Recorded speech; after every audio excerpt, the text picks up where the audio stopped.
We have to convene session at 4:15. So that we can dispense with the witness already. Just a few questions, Silene. Wala pang NFD lahat ng pondong pinag-uusapan natin. Fourth quarter of 2022, the first 3 quarters of 2023 for DepEd and OVP. Opo, wala pa pong NFD. So wala pang final decision lahat ng ito. Opo, tama Pag po. sinabi nyo nag-demand kayo ng restitution, ang ibig sabihin lang naman ito, kinarga nyo na as an unliquidated cash advance yung mga yung mga dinisalaw ninyo. Opo, tama po. Yun lang naman po ang ibig sabihin nun, di ba? Hindi naman ibig sabihin, isoli mo, bigay mo yung pera sa akin. Ibig sabihin nun, ilalagay namin yan as unliquidated cash advance during the pendency of the notice of disallowance. Yes po, kasi may mga remedies pa po sila. Kasi hindi pa nga final at wala pang NFD. Opo. Tama po? Pangalawa, ano po ba pagkakaiba ng disbursement sa transfer? Illegal mag-transfer ng pera ang SDO sa isang non-SDO, pero pwede po ba siya mag-disburse sa isang non-SDO o unbonded na tao? Hindi din po pwede, hindi rin po niyang ibigay yon sa unbonded na tao.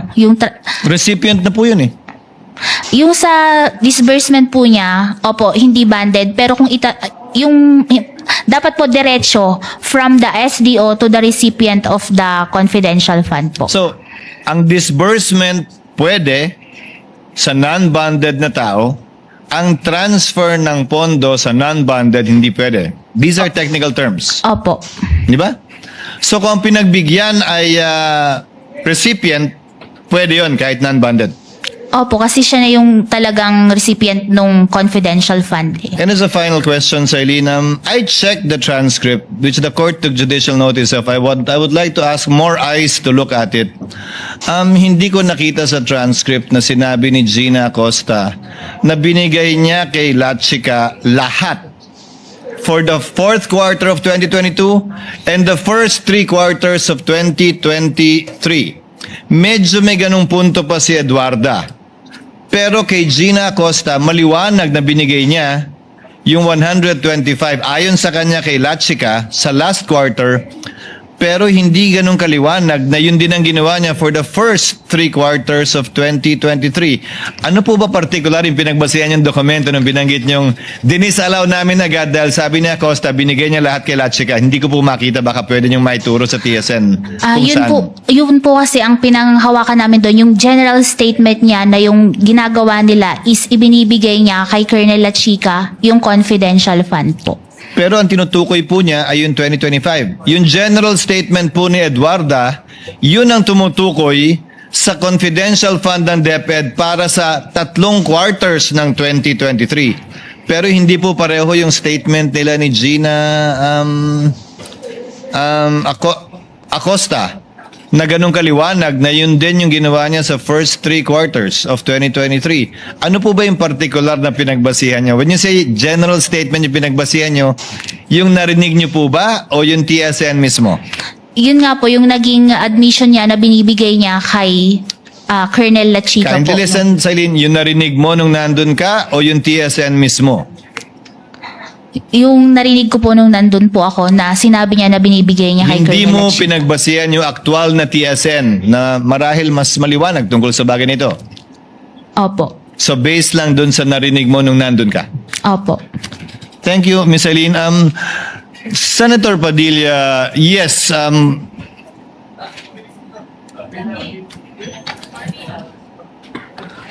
Senator Padilla, yes. Gusto nyo maghati na lang kayo? Senator Padilla for a brief interjection and Senator Marcos for a brief interjection to avail of round 1. Then we call it a day. Senator Lapid, kindly proceed, Senator Padilla, while Senator Lapid is thinking about it. No, please proceed. Kailian, tuloy ko lang. Gusto ko lang sundan kanina, sinabi ko merong 55 alternative na eskwelahan na nagbi-breed ng mga child warriors ang naisara sa Davao Region. Ituloy ko lang, noong August 6, 2024, nagkaroon ng committee hearing ang public order at sinasabi na 102 schools nationwide were identified as recruitment.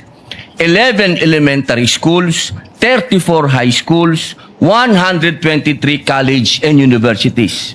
Doon din sa hearing na yon sinabi na meron 168 track student recruits remain active sa NPA.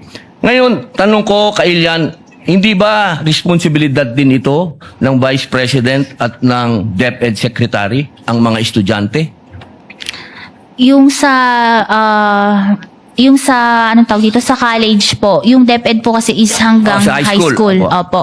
Opo, yung binanggit ko po kasi kanina, 55 na alternative child recruits. 11 elementary schools. 34 high schools. Ibig pong sabihin, tuloy-tuloy po yun. Magmula elementary, paakyat hanggang college. Yan po ang style ng recruitment. So, sa tingin niyo po ba, sagot pa din ito ng DepEd Secretary at ng Vice President na lumaban na dito sa terorista noong mayor pa lang siya? No, may. Oo, hindi. Ma'am, bilis, 42. Kawawa Just naman. yes or no? Depende pa din po kasi yun sa mandate ng Oo lang po agency. o hindi. Sa palagay niyo po ba? O sige, skip na po natin kung ayaw niyo sagutin. Alam niyo po ba na sinabi ng NICA, ng National Intelligence Coordinating Agency, na ang budget ng NPA 2016 to 2018 ay 5.8 billion? Yung sa, Oo po o hindi? Ma'am, please. ano, pwede pong pakiulit? Ang budget daw po ng NPA is 5.8 billion. Alam niyo po ba yon? Sinabi po ng NICA. Hindi ko po narinig yun sa Opo. news. Sa palagay niyo po ba, sapat yung budget na magkano po ba ang sinasabi niyo? 500 million ba ang naibigay? Pero yung Kasama na po yung sa Vice President at sa DepEd. 600 Kumpara niyo po sa 5.8 billion. Sapat po ba yon? Pero kasi yung sa nabanggit po ng NICA is mako-cover na din po nila bilang isa sila sa mga agencies with. So alam niyo po yung sinabi ng NICA. Alam niyo po. Hindi ko po narinig Yung tungkol yun lang sa- po sa estudyante. Kasi alam niyo naman po, sa ngayon, ang nasa front na inilalagay ay mga estudyante. Nabalitaan niyo po ba yung mga namatay nung huli na mga estudyante? yung violence po sa school. Opo, ito na lang po. 8 seconds na lang po ako. January 1, 2024, sinabi po ng AFP na there is no more guerrilla active front. So, ibig sabihin po, successful. Based po sa AFP. Salamat po. Senator Judge Marcos for the last intervention. Maraming salamat, Presiding Judge. Simple lang, i-confirm ko lang sa ating testigo. So, I'd just like to confirm kung tama sabihin na as of now, there's no official finding na may fraud sa DepEd man o sa OVP. Tama po ba?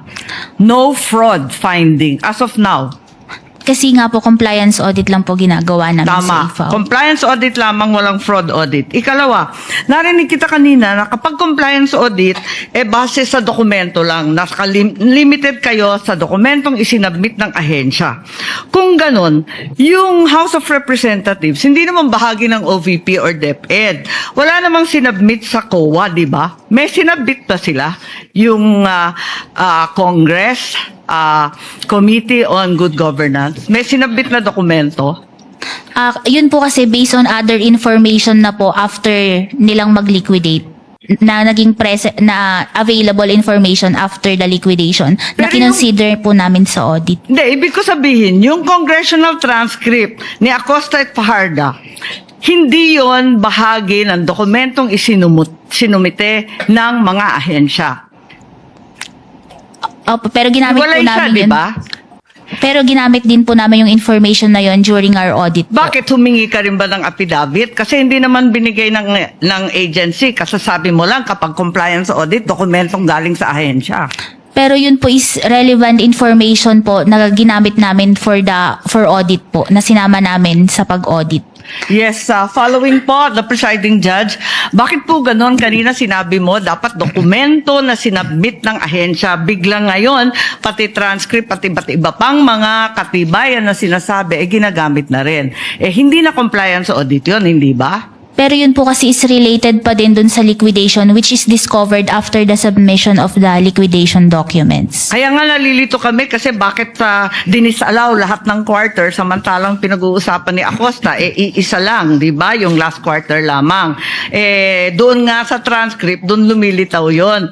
So ngayon, tinatanggap na rin pati mga transcript at iba pa. Hindi na dokumento yon as covered by compliance audit by your own definition, hindi ba? Pero relevant yung information po in the conduct of the audit, in the Kung may proper... relevant sa dyaryo, tatanggapin rin ninyo na ebidensya rin yon. Compliance audit pa rin yon, kahit nasa dyaryo, nasa social media. Kung sa palagay mo may kinalaman dun sa kaso, tatanggapin ninyo. Kasi nga po dun sa circular, pwede kaming mag-dependent sa other documents deemed necessary sa audit po. So, pwede, miski anong dokumento. Parang lumalabo yata yung joint circular. Maraming salamat po. Thank you. Again, that would be the last round for this witness. Ms. Eileen, salamat po sa inyong kooperasyon. Salamat sa inyong pasensya. Salamat sa pagsagot sa lahat ng tanong mula sa magkabilang panig. Gayon din mula sa mga senator judges. You are excused, ma'am, and thank you very much for your time and cooperation. Thank you po, Your Honor. Ingat po kayo. As I understand it, we issued subpoenas for Fajarda, Acosta, and Pareja for only up to today. Will we be issuing subpoenas for the three witnesses again for Monday, Tuesday, and Wednesday, lead prosecutor? We confirm, Your Honor. We just want to put on record that Can you place on record the order? Yes. We are moving for the reissuance of subpoena ad testificandum for the following trial dates, August 17, 18, and 19, to the same witnesses as follows. One is Ms. Marivic Pareja, the House of Representatives Legislative Information Bureau Director. Second is Ms. Gina F. Acosta, the former Special Disbursing Officer of the OVP, or Office of the Vice President. The third is Edward Fajarda, the former Special Disbursing Officer of the Department of Education. We understand, Your Honor, that the Honorable Impeachment Court already noted the respective addresses. However, please note that the subpoena for Edward D. Fajarda must be addressed to the Office of the Vice President as well. Yes, Likewise, Your because Honor, he's already transferred to that office. in line with our intention as well to maximize our time in presenting the prosecution's witnesses, we are likewise requesting for the issuance of subpoena ad testificandum to Lemuel G. Ortonio, Assistant Chief of Staff of the Office of the Vice President, with the same address at OVP Office, Your Honor, in Mandaluyong City. So this is the fourth one. Sorry, Your Honor. This is the fourth one. This is the fourth one, Your Honor. And we would like to put on record as well that the written manifestation with request for subpoenas ad testificandum has been furnished to the defense and has been filed with the Office of the Clerk of Court of the Honorable Impeachment Court. And the chair would like to remind the lead counsel to kindly furnish the counsel for the respondent any requested stipulation for documents you may want to prior to the scheduled trial of on Monday. So hopefully within the day or tomorrow, so that they can already comment on it in open court on Monday. We submit, Your Honor. Your Honor, Any other matter you want to take up, counsel for respondent? Your Honor, good afternoon. I confirm receipt of the manifestation with the request for subpoenas ad testificandum for the four intended witnesses of the prosecution for next week. I would just like to inquire the order in which the prosecution intends to present these four witnesses, specifically who would be their witness on Monday, Tuesday, and Wednesday, just for our guidance. I believe it is in the order stated: Pareja, followed by Acosta, followed by Fajarda, and then Ortonio, Your Ortonio. Honor. We confirm, Your Honor. In that order. So the subpoena for Antonio will be issued only on 18 and 19 for sure, because surely we cannot take him up on the 17th. Thank you for the clarity, Your Honor. Second item is that we also would like to confirm that as of today, in response to the directive of the presiding officer, we have not yet received any request for any potential stipulations or any factual stipulations the prosecution intends to ask from the defense. However, the more important manifestation that I would like to make today, Your Honor, is in relation to a social media post that I happened to see. And this was posted at 11:29 a.m. by one of the private prosecutors, Attorney Amando Virgil Ligutan, posting that a principal or lawyers and law students know by heart misleading questions are not allowed even in cross-examination. Now, this was posted and picked up by Inquirer.net at 11:29 a.m. today. And I surmise that this has something to do with the exchange between the private prosecutor, Attorney Kapunan, and the defense counsel, Attorney Ferrer, on the matter of the cross-examination question that Attorney Ferrer asked the prosecution's witness. And I have here a transcript because I find it troubling that the private prosecutor would do this in the middle of a courtroom hearing. Because as far as I'm concerned, impeachment court is also a court of decorum. And the rules on impeachment under Rule 18 actually prohibits participants, especially lawyers, from commenting about the merits of the case. Now, one may argue that this isn't about the merits of the case, that he probably was just commenting about what ought or ought not to do in a cross-examination, but we're not naive. What the private prosecutor is talking about. He's here. He can explain it. He can explain himself if the presiding officer so desires. But I really just find it in bad taste to do this at this time. And I think it is inappropriate to do that to a fellow member of the bar, because even as we sit on the opposing side of this hall, we remain to be both members of the bar, and as officers of the court, we owe each other respect, politeness, or even kindness. And it doesn't take one to be a lawyer to know that the first thing that our parents teach us to do is humility. Your Honor. No, I'm not yet done, Your Honor. In fact, I have asked one of our lawyers to review the actual transcript from the video that transpired between the prosecutor and Attorney Ferrer, and it would seem that in the heat of the exchange, or in the passionate exchange of the arguments between the prosecutor and Attorney Ferrer was not even actually referring to misleading questions as allowed, as implied in the social media post of Attorney Ligutan. In fact, it's here. The court can confirm this from a replay of the video. Attorney Ferrer, sinabi ho ba yan sa JC na dapat may mahuli? The witness answers, ang nakalagay po kasi sa JC under 4.8.2 ay proof of success. Attorney Ferrer, hindi. Sorry, Your Honor, please. Attorney Kapunan, let the witness answer, Your Honor. Mr. Presiding Officer, can the counsel be instructed not to stop the witness mid-sentence, Your Honor? Attorney Ferrer, Your Honor, please, can the witness be directed to just answer with yes or no? The counsel has her time to ask clarificatory questions later during redirect, Your Honor.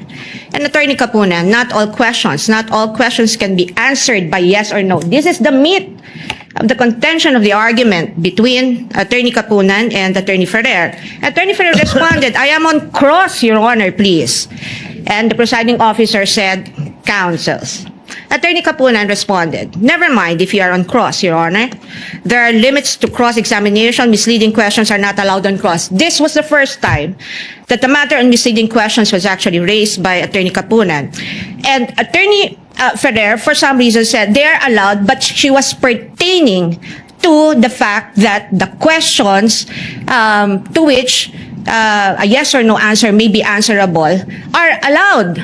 She's not referring to misleading. I mean, for in effect, Attorney Ferrer was only saying that leading questions are allowed on cross-examination, not misleading questions, and yet we have a private prosecutor immediately taking to social media and posting this, implying something against the defense counsel. We will not have this. Your Honor, in the interest of fair play, may I request that the counsel for the panel of prosecutors, Attorney Virgil Ligutan, be recognized, Your Honor. Unfortunately, counsel, no, the presiding officer will not allow that at this time. The presiding officer takes in advisement the manifestation of the counsel, the lead counsel for the respondent, because quite frankly, Honorable Luistro, I asked the clerk of court to monitor the public statements of the counsels of the parties this past week. And one side has been crossing the line many times. And in fact, the presiding officer is already in the process of drafting a ruling and a warning and an order pertaining to this. Because clearly, I can even name all of you who have been commenting on social media in violation of Rule 18 of the impeachment rules. But I will do that on Monday, perhaps, after taking advisement, the manifestation of the counsel for respondent. It's not really so much being cordial or nice or kind, but it's a basic violation of Rule 18. I already talked to the parties 2 weeks ago, reminding you that you might want to consider appointing spokespersons who are not part of the panel of prosecutors nor a private prosecutor, but you insist on maintaining that. So after 2 weeks, the court is constrained to make a decision and ruling on that. But we will do that on Monday with the permission of both counsels. Then we will hear you, counsel, and we will hear Attorney Ligutan prior to the court's ruling on the matter. But be advised that again, we have it all on tape. We have been monitoring everything. We may not enumerate it one by one, but we will make the corresponding ruling on Monday. Thank you for bringing that up, counsel. It gives me a reason to actually issue the ruling, which we have prepared and have been preparing the past few days. On Monday, Attorney Ligutan, we will hear you before we make the ruling. Thank you. There being no other matter to be taken up by the trial, by the court, we hereby adjourn until Monday, August 17, still at 10 a.m. Thank you, Your Honor. Okay guys, yun lang ang video natin for today. At don't forget to follow, like, share, subscribe to my YouTube channel. At marami pong salamat sa inyong lahat. God bless everyone. I love you all. Bye-bye.